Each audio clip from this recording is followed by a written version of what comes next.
bohong. Aku hanya memikirkan satu peraturan penting. Kenapa kau lakukan hari ini kalau kau bisa melakukannya besok? Few moments later.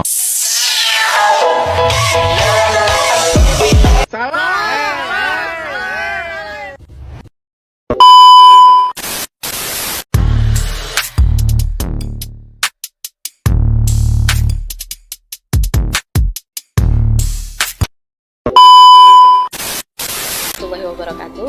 Perkenalkan, kami dari kelompok 8. Kali ini kami akan membahas tentang hal yang sangat penting dalam dunia kesehatan, yaitu kode etik dokter. Sebelum masuk ke materi, izinkan saya dan teman-teman saya memperkenalkan kelompok kami. Untuk saya sendiri, nama lengkap saya Zahrani Riza Asy'ari dengan NIM 23214001118, dan Saya Jessica Aulia Putri dengan NIM 232140038.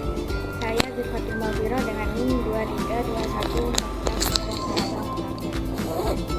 Saya Siti Ruwayah dengan NIM 2321400 Apa sih sebenarnya yang dimaksud dengan kode etik dokter? Kode etik dokter adalah seperangkat prinsip moral dan aturan profesional yang wajib dipatuhi oleh semua dokter dalam menjalankan tugasnya. Kode etik ini mencerminkan nilai-nilai luhur profesi kedokteran yang mengutamakan keselamatan pasien, kejujuran, dan tanggung jawab. Dalam konteks Indonesia, kode etik ini dituangkan dalam Kode Etik Kedokteran Indonesia atau KODEKI yang disusun oleh Ikatan Dokter Indonesia. Kode etik bukan hanya dokumen formal, tapi merupakan pedoman hidup bagi dokter yang membantu mereka bertindak benar, terutama dalam situasi yang dilematik. Adapun tujuan dari kode etik ini antara lain: yang pertama, memberi perlindungan hukum dan moral baik bagi dokter maupun pasien. Yang kedua, menjaga kepercayaan masyarakat terhadap profesi dokter. Yang ketiga, menjadi acuan dalam pengambilan keputusan medis. Yang keempat, menghindari penyalahgunaan wewenang profesi. Prinsip-prinsip umum kode etik dokter. Prinsip-prinsip umum kode etik dokter terdiri dari prinsip-prinsip dasar yang harus dijalankan dalam setiap tindakan medis. Berikut beberapa prinsip penting antara lain. Yang pertama, yaitu mengutamakan kesehatan pasien. Seorang dokter harus menempatkan kesehatan dan keselamatan pasien sebagai prioritas utama, bukan keuntungan pribadi atau tekanan dari pihak lain. Yang kedua, menghormati hak pasien. Ini termasuk hak atas informasi yang jelas, hak untuk menyetujui atau menolak pengobatan, serta hak umum diperlakukan secara adil dan setara. Yang ketiga, menjaga rahasia kedokteran. Segala informasi medis yang berkaitan dengan pasien harus dijaga kerahasiaannya, bahkan setelah pasien meninggal dunia, kecuali bila ada alasan hukum yang memaksa seperti pemerintah pengadilan. Yang keempat, bersikap profesional dan jujur. Dokter harus menjauhi segala bentuk penipuan, termasuk memberikan diagnosis palsu atau promosi berlebihan atas pengobatan. Yang kelima, tidak mengejar keuntungan pribadi.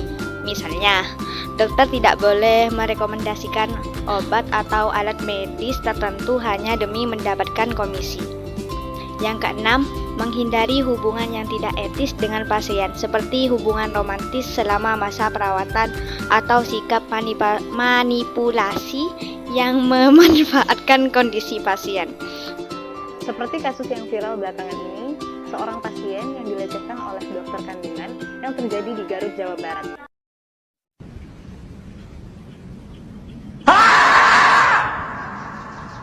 Mari kita simak video berikut ini. Lagi diduga dokter cabul viral di media sosial. Lebih miris lagi, kali ini korbannya merupakan ibu hamil. Peristiwa diduga dokter cabul itu bahkan terekam CCTV dan viral Senin 14 April. Dokter kandungan itu terekam CCTV melakukan tindakan mencurigakan saat melakukan pemeriksaan USG pada pasiennya. Video itu diunggah Dr. Gigi Mirza Mangku Anom di akun Instagramnya. Dalam pengamatannya, Mirza sebagai sesama dokter mengaku heran dengan gerakan tangan kiri dokter kandungan di Garut tersebut saat melakukan USG pada pasien. Dalam video rekaman CCTV yang beredar dan viral, nampak seorang pasien terbaring di kasur. Sementara dokter kandungan di Garut itu terlihat mengenakan baju batik lengan panjang. Tangan kanannya nampak memegang alat USG dan mengitari daerah perut pasien. Lalu terlihat tangan kiri pelaku meraba ke area lain, yakni dada pasien. Mirza ragu bila dokter kandungan Garut ini berdalih tak sengaja. Sebab kata Mirza, dalam video tersebut durasi gerakan tangan pelaku terbilang lama. Bukan hanya satu pasien saja, dari hasil informasi yang diterima Mirza, ternyata pelaku memang sudah menjadi buah bibir. Kesaksian seorang korban pun hampir sama dengan yang dialami pasien di video. Dilihat dari capture chat postingan dokter Mirza, ada wanita yang mengaku menjadi korban dokter kandungan di Garut tersebut 2 tahun lalu.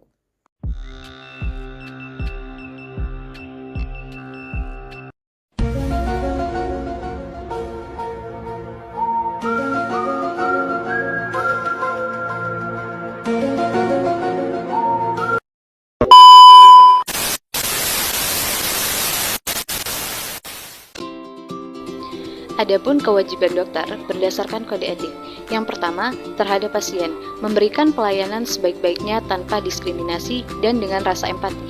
Kedua, terhadap profesi, menjaga citra dan kehormatan profesi kedokteran.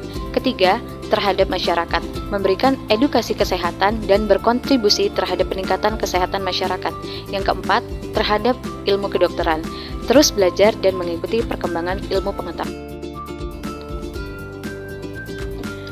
Contoh pelanggaran dan berikut sanksinya.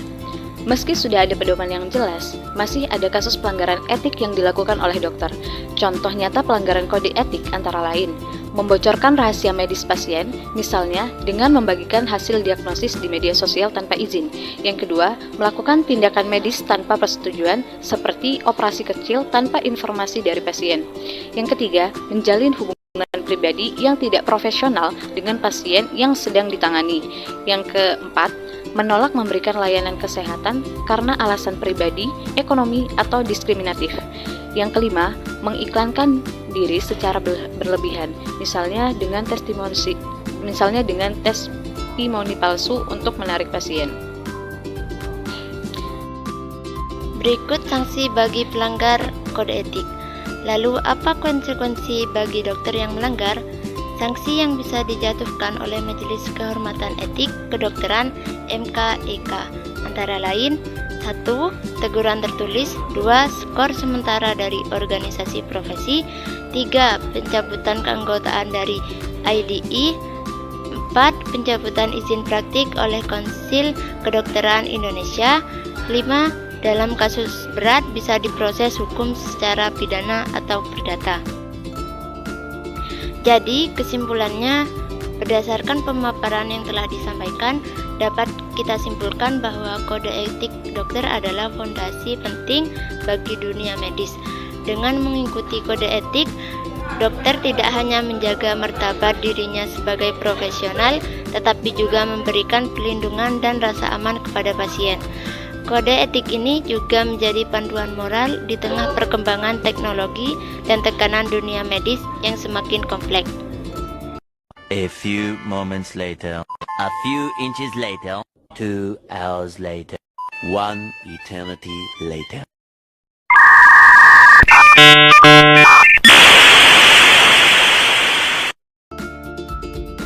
Sekian presentasi dari kami. Semoga setelah presentasi ini kita semua lebih memahami pentingnya integritas dan tanggung jawab dalam profesi kedokteran. Profesi dokter bukan hanya soal keahlian medis, tetapi juga tentang komitmen etis kepada manusia. Terima kasih. Wassalamualaikum warahmatullahi wabarakatuh.